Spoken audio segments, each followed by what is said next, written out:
How's it going? It's James once again, and today I'm reviewing the 14th movie in the Marvel Cinematic Universe franchise, Doctor Strange. The movie Doctor Strange follows the character Stephen Strange, who is a renowned doctor.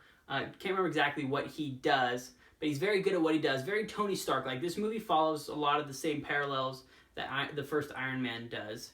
At the beginning of the movie, he's driving his badass Ferrari because he's this big old hotshot. He crashes and he destroys his hands. And from then on out, he's on a mission to bring his hands back to where they were so he can be the god he thought he was beforehand. Hitting up the acting in this movie, Benedict Cumberbatch was fantastic. I've seen him in a lot of different things, his Oscar stuff, I've seen him in Sherlock, but I really liked him in this. He really impressed me with his American accent. I thought he would use his normal British accent in this, and I was totally on board with that. Like, okay, I don't care. He's got the look, totally game, don't care at all. And then he rolls with this American accent, and he did a fantastic job. He really sold it, you know, it seemed natural, it didn't seem forced, it didn't take me out of it. I was nervous it would take me out of it because I heard he was doing an American accent, and that was kind of something I was worried about, but it turned out great. He was awesome. So Benedict Cumberbatch brought his A-game, and so did Tilda Swinton, and then the guy who played Mordo, and I can't pronounce his name, so I'm really sorry if you ever watch this. Odds are you won't, because I get about 20 views per video, so maybe one of those is you, and if you like it, like, hook your boy up, do a share, like, follow, all that stuff, you know, maybe, like, give me some, I don't know. Anyway. So they brought their A-game, great time, really enjoyed them, I like that dynamic. So we took care of the cast, and now we're going to hit the visual aspect of this movie, which was really interesting. I really liked it. It was a really great breath of fresh air in this superhero bubble that we're in right now. This is the 6th comic book movie this year. We had Deadpool, Batman v Superman, Civil War, Suicide Squad, this, and Apocalypse as well. Not in that order, I kind of messed it up. It was a really great breath of fresh air to see how this movie is tackling the visual scope. And I've gone on record multiple times saying if Marvel were to fail at some point, it would be this movie. Because this movie's taken on so many different weird and strange concepts and visual. This was one I was nervous about. I'm glad they did a great job with it. I'm not surprised they did a great job with it, but if I was putting my money on any single movie to really pull the rug out under the MCU, it was this movie right here. But they did a fantastic job. A couple minor issues I had with the movie is I would like to see a little bit more, actually, of this origin story. A superhero origin story is played out. We've seen it 1,000 times. We've seen Peter Parker get bit by the spider. We've seen the Hulk get hit by the rays. We've seen Wolverine jump out of the water. We've seen origin stories over and over again, and we're tired of it. But this one was different. This is a character that nobody knows. And I would have loved to seen a little bit more of his studying or some of his background before, and just some stuff like that. Maybe a little bit more on what the cloak actually was. Just a little more to flesh that out.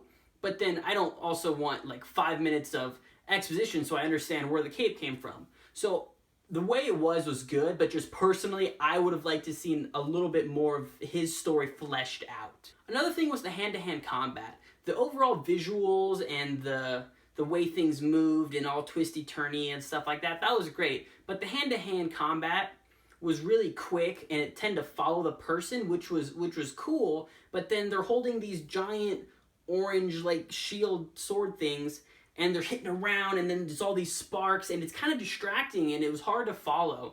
So that I didn't love, but I still really enjoyed that it was different, a different type of way.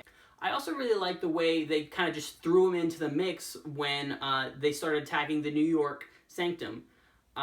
Stephen Strange was not ready. He wasn't even on board with like this entire war thing, and then they just kind of throw him in, and he's fighting an interdimensional battle at this point. He wasn't ready. He got his butt kicked a little bit, and then he got to see the cloak action. There's a lot of really good stuff in there that he was kind of thrown into this when he didn't want to, and you saw him struggle a bit. You know, you see in a lot of these superhero movies just the hero just walk through everybody. You know, we saw in Age of Ultron, we see it in Thor, we see it in all these movies where they just walk through whoever they have to go through, and it's not fun to watch. You got to see Strange struggle, you got to see him build his character a bit, and that was a lot of fun. And finally, the third act of this movie was awesome. I'm not going to spoil it at all, but it was fantastic. It really changed what you thought it would be. In every other movie, you're going to see them pull out the power move or figure out the secret and hit him in the right spot. This was a different take on the superhero finale that we've seen over and over again, and I can't wait to see more from Doctor Strange. So overall, I'm going to give this movie a kick-ass must-see rating. So, if any of these mouth noises made your ear holes into hokey pokey, turn yourself around, hit that subscribe button, stay tuned for future content, future movie reviews, future movie pitches, future anything from me on this channel. Thank you very much. Have a kick-ass day.